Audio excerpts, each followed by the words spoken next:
sa haba ng kanyang press con, ito lang yung gusto kong sagutin sa kanya. Po. Attorney, tanong ko lang, meron po ba kayong bayad doon sa pagiging... Gaya po na sinabi ko, ako po ay pinakiusapan. Wala daw kung bayad. Maaaring tumulong. Tumulong. Hindi ko na po kinakailangan ng bayad. Para ho sa bayan ko. Para sa bayan. Bayan. Wow! Walang iya ka. Meron kang Bukoy Poblador Associates at ang position mo dito ay managing partner. Oo. Tapos sasabihin mo wala kang bayad. Imagine ang branch ninyo dito hanggang Vietnam. Tignan ninyo. Hanggang Vietnam, Laos, Cambodia. Tapos sasabihin mo wala kang bayad, wala kayong bayad. Papayag ba yung itong associates ninyo, itong kumpanya ninyo, itong opisina ninyo na wala kang bayad? Siyempre, sa experience mo, sa experience mo, at bilang managing partner, maybe owner, papayag ba sila na wala kang bayad? Sasayangin mo yung oras mo dyan na wala kang bayad, tapos sasabihin mo para ka sa bayan? Sino niloloko mo? Lang hiya. Ano ka, bayani? Wala nang libre ngayon. Kahit nga ang pau may bayad pa rin eh. Lang hiya. Ano pa yung So, yan po. Wala pong uto-uto, bobo, naniniwala na ikaw po ay walang bayad. Sa experience mo niyang dito sa iyong associate na Bukoy Poblador Associates. Loko-loko ka talaga, no? Ano pa? Ito. May specific person po ba from the house who tapped you to be the spokesperson? Is it Speaker Romualdez or anyone from the house? Hindi po. Hindi ko nakausap si Speaker Romualdez. Isa na naman kasi nung bakit ba ninyo kinuha itong sinungaling na ito? Hindi daw nakausap si Romualdez? Ang mga kaibigan ko po sa private prosecution, ang kumbinsi sa akin, ang lumapit sa akin na kung maaari ay tumulong ako. Maaari po dahilan sa nakita nila ako na naging resource person sa ilang interview sa teleradyo, and dahil kilala ko rin naman sila, sa palagay nila ay nasa kakayanan ko na maging tagapagsalita. Wow. So, going back, ito po si Miro Kimbo, yung asawa ni Stella Kimbo.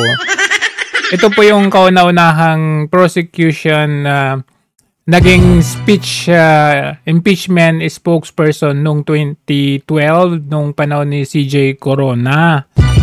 So, ito po ito yan si Liberal Party to eh. So itong si Miro Kimbo noong 2011, ayan, Speaker Feliciane Belmonte chose Kimbo. 'Di ba? So hindi po pwede na sasabihin niya hindi siya nakausap ni Speaker Martin Romualdez. Ito, ayan si Kimbo na asawa ni Stella Kimbo. Pinili po ni Speaker Belmonte. So for you to say and tell us na hindi mo nakausap, hindi mo nakita or hindi kayo nagkita ni Speaker Romualdez, abay isang malaking kasinungalingan. Nahuli nga sa video itong si Speaker Romualdez na ipag-usap doon kay Browner doon sa kanilang promotional na payment. Tapos sasabihin mo, ikaw, kinuha ka ng private prosecution friends mo? Sinong niloloko mo? Diba? Alam mo, wala na ngang kasi ang hirap ng idepensa yung House of Representatives na yan. Kasi nga, panay kayong mga sinungaling dyan eh. Ang hirap nyong idepensa. In fact, pati nga si Taberna, gusto nilang kunin sana sa PCO. Ang hirap idepensa, ayaw din niya. Kaya yung gobyernong ito talagang ayaw, mahirap idepensa kasi napakasinungaling ng gobyerno ito. Kagaya nito, tingnan ninyo. Sentro raw ng tagumpay ng mga proyekto ng administrasyon ng effective communication. Pero dahil reappointed as acting secretary, ibig sabihin nananatiling bukas ang posisyon sa pagka-secretary na ayon sa isang reliable source, walang gustong tumanggap sa ngayon. Isa rito si broadcast journalist at commentator Anthony Taberna. Sinubukang kunin ng Billionaire News Channel ang pahayag ni Taberna pero wala pa siyang tugon sa ngayon. Pinalitan ni Ruiz. Kung si Taberna nga ayaw niyang tanggapin yung mga pwesto dyan eh. Alam niyo, ang hirap kasi dumipensa sa isang kasinungalingan. Mapa sa house man yan, PCO man yan. Kasi you remember si Guevara, Solgen Guevara, 'di ba? Ayaw niyang idepensa ang state kasi nga ang hirap idepensa yung mga kabalbalan ng gobyerno.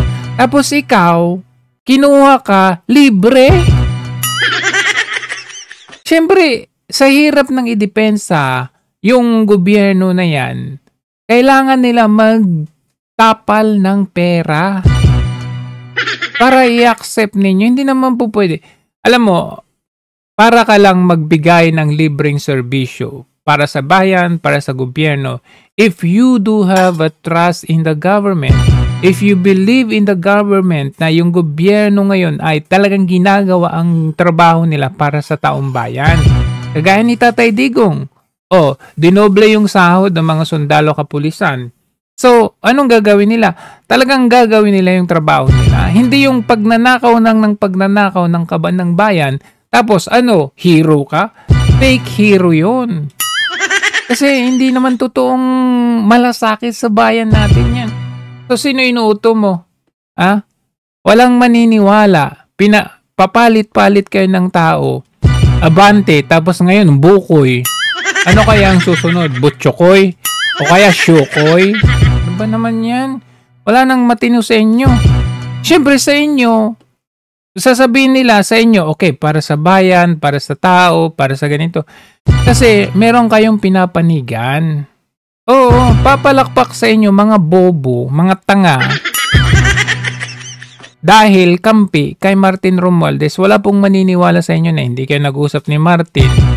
Hindi kayo nagkita ni Martin, na libre yung bayan nyo. Diyan pa lang, paano na kami maniniwala sa'yo? May napansin din ako dito, no? Tignan ninyo, ano yung napansin niyo? Yan. Lakyan natin, Yan natin sa kanyang bibig.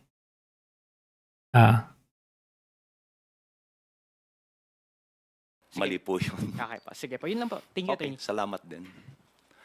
Yan yung bibig. Kid White, Earl Yan Tobias bibig. from IBC 13. Good morning, Attorney Odi. Morning.